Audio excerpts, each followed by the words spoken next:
তারেক রহমান দেশে ফিরেছেন, তার ফেরার কোনো সম্ভাবনা হয়তো অনেক দিন ছিল না, 17 বছর পর তিনি দেশে ফিরেছেন। তাহলে তার হাত ধরে কি এবার শেখ হাসিনাও বাংলাদেশে ফিরতে পারেন? সেই সম্ভাবনা কতটা আপনি দেখতে পাচ্ছেন?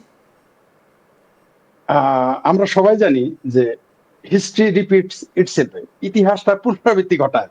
যদি আপনি ইতিহাসের পুনরাবৃত্তি বিশ্বাস করেন পলিটিক্যাল সায়েন্সে, তাহলে কিন্তু এটা হতে পারে, অস্বাভাবিক কিছু না। যেমন ধরেন, জিয়াউর রহমান ক্ষমতায় থাকতেই শেখ হাসিনা সেই দিল্লি থেকেই বাংলাদেশে প্রত্যাবর্তন করেছিলেন, হতে পারে, অস্বাভাবিক কিছু না। বরং তারেক রহমানের বাংলাদেশে উপস্থিতি প্রমাণ করে যে যে শেখ হাসিনা আসতেছেন, এটা আমি মনে করি যে হতে পারে। তারেক রহমানের ক্ষমতায় আসার পরেও, তারেক রহমান প্রধানমন্ত্রী হওয়ার পরেও শেখ হাসিনা এই দেশে তার পিতার আমলে যেমন ফিরে এসেছিলেন, তেমনি আসতে পারেন, অস্বাভাবিক কিছু না।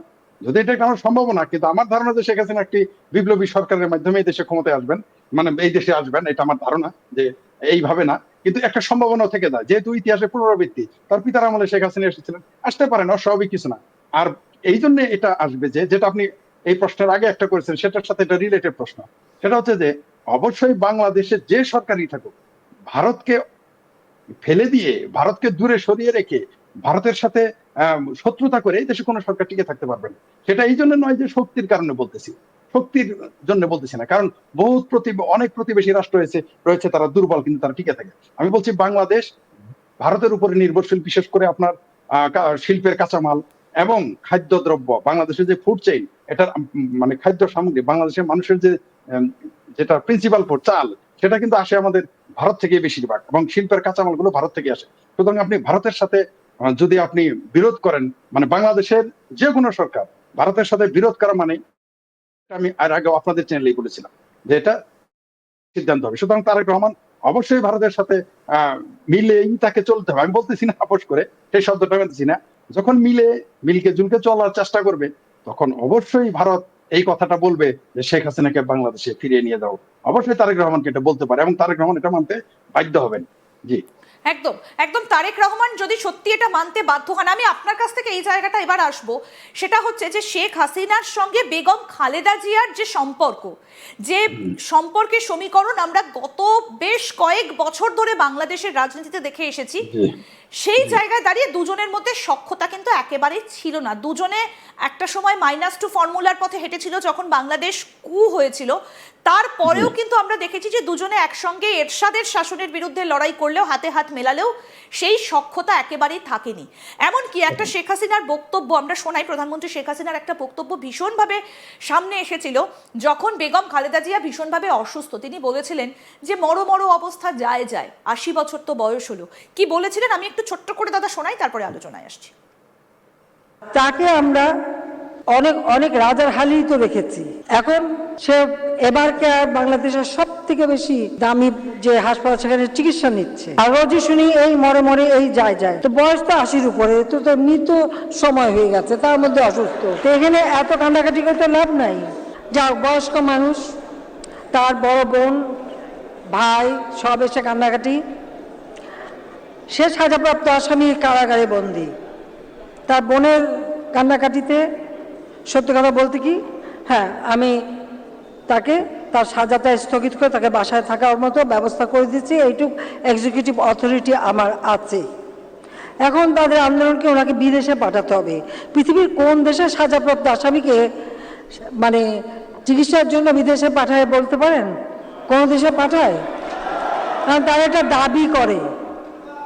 আবার কেউ কেউ আমাদের আত্মীয়রা আছে, তারা আবার বলে একটু কি সহানুভূতি দেখাতে পারেন না? সহানুভূতি আমাকে দেখাতে বলে।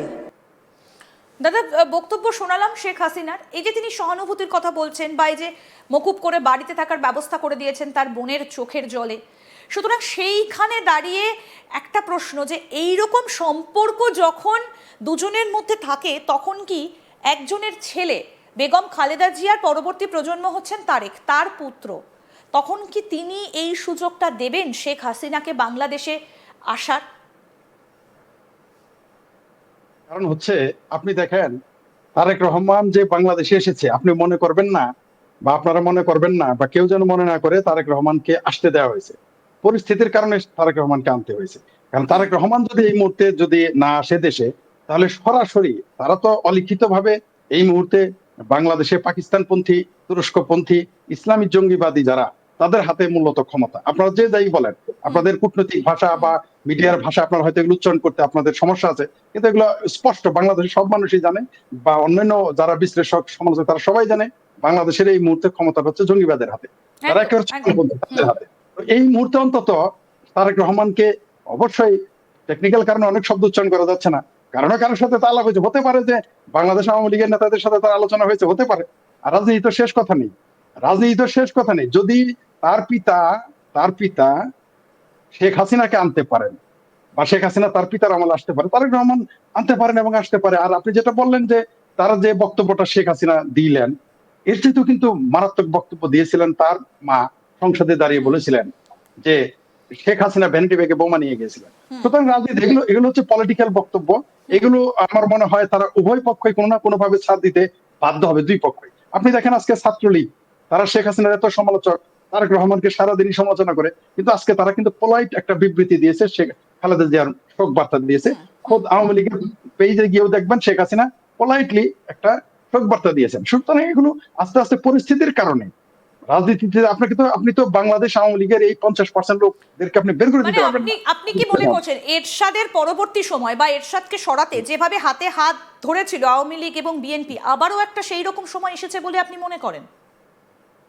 যদি জামাত বা ইসলামী জঙ্গিবাদ, মানে বিশেষ করে যদি এরা তীব্রভাবে মাথা চাড়া দিয়ে ওঠে, তাহলে এটা সম্ভব। তাহলে অবশ্যই বাংলাদেশের এই দুইটি বৃহত্তর দল, তারা অনেক তাদের বিরোধিতা আছে, এমনকি ভারত নিয়েও তাদের অপোজিট চিন্তা আছে 180 ডিগ্রি উল্টা, তারপরে তারা ঐক্যবদ্ধ হতে বাধ্য হবে, কারণ দেশের অস্তিত্ব আগে, তারা বাধ্য হবে। আপনি দেখেন যে একটা সময় তারা এরশাদকে হঠাৎ যদি তারা ঐক্যবদ্ধ হয়ে থাকে, তাহলে বাংলাদেশের জঙ্গিবাদ হটানোর জন্য কেন তারা ঐক্যবদ্ধ হবে না? আপনি দেখবেন বিগত দিনে, গত 3 মাসে বা 2 মাসে বাংলাদেশের জাতীয়তাবাদী দল বিএনপি, এরা যেভাবে স্বাধীনতা বিরুদ্ধে বয়ান দিয়েছে, তারা আজ পর্যন্ত এই গত তাদের প্রতিষ্ঠিত হওয়ার 40-50-45 বছরে এইগুলো ভাষণ তারা দেয়নি। তারা এইভাবে জামাত বিরোধিতা করে নাই, তারা এইভাবে স্বাধীনতা বিরোধীদের সমালোচনা করে নাই, যারা এবার মাত্র 2 মাসে তা করেছে। আপনি সেগুলো ডাটা দেখলেই পারবেন। সুতরাং যদি জঙ্গিবাদ তীব্র, যেমন যে বললাম, কোনো কারণে যদি বিএনপি মনে করে যে জামাত তার পরিণতি বেনজির ভুট্টোর মতো করতে চায়, তাহলে অবশ্যই তারা আওয়ামী লীগের কাছে সহযোগিতার হাত বাড়াবে, কোনো সন্দেহ নেই। কারণ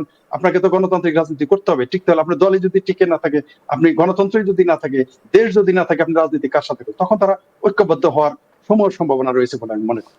ঠিক ঠিক, কিন্তু এই জায়গাটাই যে বারবার করে যে আপনি বলছেন যে বাংলাদেশে এই মুহূর্তে জঙ্গিদের হাতে রয়েছে, কারণ প্রচুর জেহাদিদের ছেড়ে দেওয়া হয়েছে জেল থেকে গত 1.5 বছর সময়, আমরা সেটা দেখেছি। এবং জামাতের ওপর অনেকটাই নির্ভর করছে এই মুহূর্তে বাংলাদেশের পরিস্থিতি। তারা মোহাম্মদ ইউনূস কিভাবে যে ধরনের কথা বলছেন, যে সুরে কথা বলছেন, জামাতের মুখেও অনেকটা সেই ধরনের কথার সুর শোনা যায়, এমনটা অভিযোগ বিভিন্ন জায়গা থেকে উঠে আসে। কিন্তু এখন প্রশ্ন হচ্ছে, ভারতের বিরুদ্ধে বিষোদ্গার করা এই জামাতরা, তারা তো ভারতের সঙ্গে যুদ্ধ করতে চায়। যে ভারত বাংলাদেশটাকে জন্ম দিয়েছে 1971-এ, লিটারালি হাতে করে একটা দেশের জন্ম দিয়েছে ভারত, সেই জায়গায় দাঁড়িয়ে এই যুদ্ধটা বন্ধ করতে কি তারেক কি এখন ভরসা? মানে বাংলাদেশে যুদ্ধ এড়াতে এটাই কি ভারতের একটা বড় ধামাকা বলতে পারেন?